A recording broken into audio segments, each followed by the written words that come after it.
Okay, let's get your opinion, take on it. What's your? Because we've talked about OnlyFans ad nauseum. What do you think the impact will be on this OnlyFans economy that we have long term? Oh, it's only going to grow. It's only going to get bigger. It's actually just using technology to leverage something that women have been doing for centuries. Well said. Good point. So in general, men exchange resources for sexual opportunity and women exchange sexual opportunity for resources. And if either party can get what they want more cheaply, more safely, or more easily than in relationships in real life, they will do so. Yes. That's just true. And so what a woman can now do is she can leverage her one sexual opportunity, whereas in the past it was tied more or less to one or maybe just a few men. Using technology, she can leverage that one opportunity to literally millions of men. And it's completely safe to her because she has, a screen between him and her. I remember I watched a TikTok just recently where a woman seems to be flying in first class. Who knows if this is real, but the caption says, "I just realized, how am I going to pay for this flight?" And it cuts to her in the bathroom and she's kind of like putting her shirt back on. So the idea is she did some sort of like quick OnlyFans streams in the bathroom of the airplane to get the kind of money that she needs to just fund the airplane. And whereas before, if a woman needed something, she would just go like hit up her husband. You know what I'm saying? Hey, I got to powder my nose. We need an extra $100 for this. Now she just has men in general that she can go to for money. And she just gives a little sugar and the guys will throw dollars on the virtual stage. And so on some level, it's going to be harder and harder for women to resist that pull because it allows them access, well, kind of. I talk about in my book that there are captains and passengers. And those are actually gender neutral roles. Like women in today's day and age are actually encouraged and supported to be captains, right? But because they're women, they're going to go about their captaincy in different ways. And on some level, what we see as a female captain is how can I load as many passengers onto my boat by leveraging my sexual opportunity. So these TikTok stars, these OnlyFans stars, they're kind of like female captains. They're like, just like a male captain is like, I want to get as many women on my boat as possible because I'm going to use my status and resources. Well, women are selling their sex for money. And they can do so on a grand scale now. And I think that's going to lure more and more, especially young women, into that. And it's going to be very hard for them further down the road. Well, I'll take it a step further. So I was talking to this girl, and her friend is a nurse anesthetist, making easily somewhere between $100,000 to $200,000 per year, still on a sugar site. So I tell y'all a lot of the times sugar sites are good for meeting, different types of girls. Of course, you guys say, oh, you guys go sugar babies, blah, blah, blah. We use sugar sites to date, right? And you can actually meet a lot of successful women. As a matter of fact, it's a lot of lawyers, doctors, etc. Use it. They're on those sites to screen out brokies, right? So you can actually, if you're one of these guys that like wants a girl that like isn't necessarily a brokie or a girl that like you can converse about certain topics, whatever the fuck it is, you'll find them on that site, right? A lot of times their profile's private and they'll contact you. A whole other conversation. Point I'm trying to make is this. She's a professional making a significant amount of money, but what does she do? She's still on there looking for guys to pay her rent, looking for guys to buy her bags, still exploiting, right, her sexuality for some type of benefit. And what I've realized is that regardless of a woman's income, status, etc., a lot of them will still find a way or regress back to sexualizing themselves to get something out of men. And if they can do it without having to necessarily give up the box, they will do it. This girl had a boyfriend the whole time that she was doing it, man. And with the internet, women are basically able to scale their sexuality now at an unprecedented level. And they're able to do it safely now. It used to be you had to be at a strip club and deal with weirdos touching you. It used to be in the Wild West during the gold rush, you had to be a prostitute and risk chlamydia and syphilis to have sex with, Westerners that were, going to the West during the gold rush and, risk getting killed by Native Americans, Comanches and all this other bullshit. But now women are able to do it through the safety of the internet and home. And you had a key word there, sexual opportunity.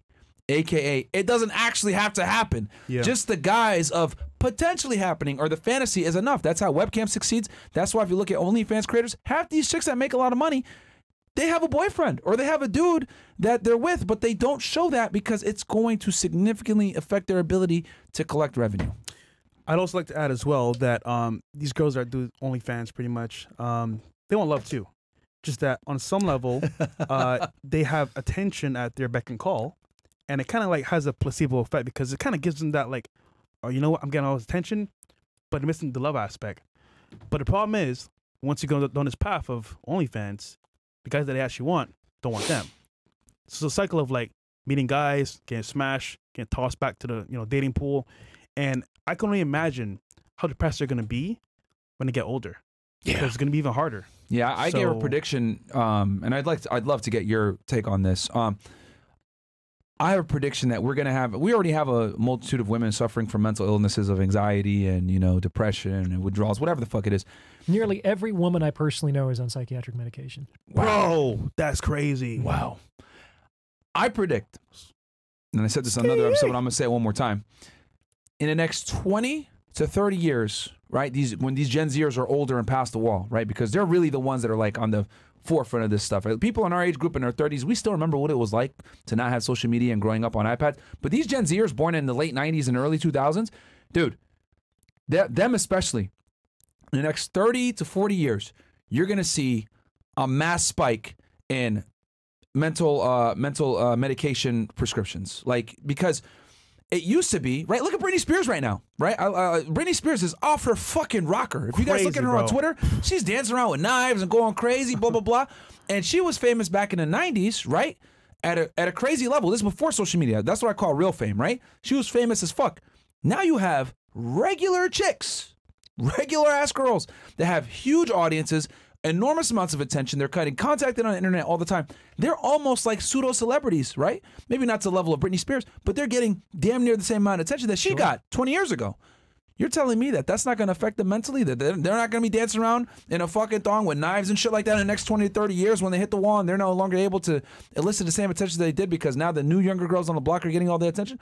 I genuinely think we're going to have a mass increase in psychiatric medication being prescribed to young women or older women now at that point. I agree with everything you guys have just said, and I think that we have to be let's go talk a little bit more about what attention is. It's not just eyeballs on you. It is a rush. Like, I remember that from my days as an actor. It's like when you walk on stage and the lights are on you and the whole audience, hundreds of people are quiet and they're focused and attentive to whatever you're doing. It is an emotional, exhilarating experience. Yeah. And I know women who won't, like, they're professionals, they're in relationships, they'll keep stripping.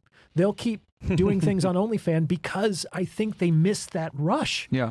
I miss it sometimes. It's like I don't miss being an actor, but I miss performing because it's really like no other experience in the world. You don't even get it here. Like, I know that there's nearly 10,000 people watching us, but they're out there. Yeah. You know, it's like to have that living, breathing attention. It's not just notoriety. Can't replicate that. It's an emotional euphoria. We saw recently Joe Smith and his wife, right?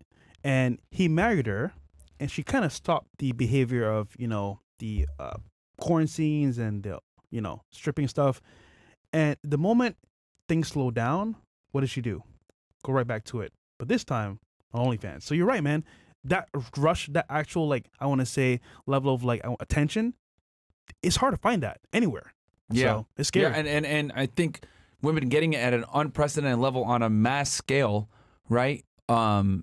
It's going to make them go crazy. I mean, there was this one woman, I forget her name, Mo, maybe if you could remind me. We talked about this with Rollo Tomasi. Model?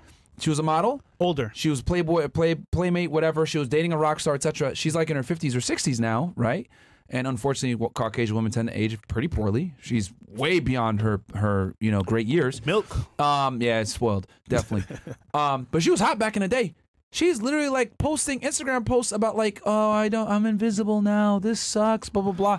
And I'm like, welcome to being a fucking guy. Like, holy shit. But it's like she can't like handle it. Like, she's literally posting pictures of herself crying on the thing. Like, I don't know how to handle this, blah, blah, I'm invisible now, blah, blah, all this other shit. And I'm like, wow. And this is a girl that experienced a fraction of the attention and validation that modern women are experiencing now. And here's the other thing too. I don't know if you guys, those documentaries that came out like a year or two ago on social media and how they purposely make it to make you addicted to the likes, that even the way they put the graphics on the app when you get a notification or you get a new message or whatever, they design it in a way to keep you coming back. This is why, man, I can't tell you how many times We've seen girls lose their Instagrams or whatever it may be. They freak out. Yeah, they go literally crazy. lose their mind. They don't even make money on it. There's not even a business on there. But they lose their fucking minds because that addiction, that dopamine hit when people like your posts or people comment or people send you messages or validate your behaviors. It's a real thing. It's huge for them. You know what's scary? So there's a guy in LA that is kind of like a scammer.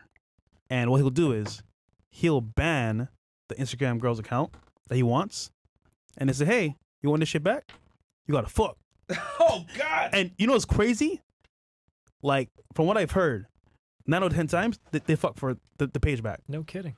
And this guy's That's crazy. This guy's hideous, bro. That nigga going to jail, bro. For real, bro. FBI Extortion at the highest level. Yeah. What the fuck? But notice, Yeah, he's going to get busted for that. Yeah, that definitely, level yeah. of, I want to say, manipulation only works because they need it back that badly. That's crazy, bro. Here's another thing to keep in mind. That's one of the reasons why the dynamic between women and their mothers is so complicated, because there's actually a lot of potential envy in that relationship. You see a woman who's past her prime who sees her daughter getting the attention that she used to have. And I think that's part of what makes mother-daughter relationships really interesting and complex that we don't really have to deal with. Interesting. Yeah. Okay.